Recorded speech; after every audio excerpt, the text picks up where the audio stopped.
Turkish forces have pushed deeper into northwestern Syria today. The third day of an offensive aimed at destroying militia groups armed and financed by the United States. They've seized several villages, and Turkish officials have said they will push on until what it calls all terrorists are cleansed from the area. But Turkey's terrorists are Washington's freedom fighters.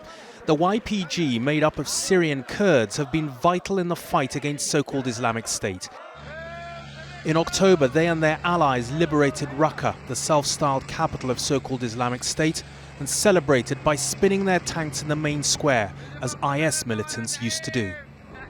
Speaking in London today, the US Secretary of State said Washington wanted to see an end to the conflict between the two US allies.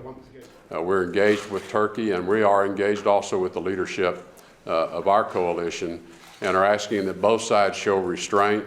Please minimize the impact on civilian casualties, of which we've already suffered too many civilian casualties, and see what we can do to work together to address Turkey's legitimate security concerns. The YPG have tried to retaliate. This is said to show them attacking and hitting a Turkish tank. Bravo! But they are no match militarily against the Turkish army, whose jets have been pounding positions held by the YPG, who today appealed for help from the US. Ibrahim Dogus is a Kurdish commentator.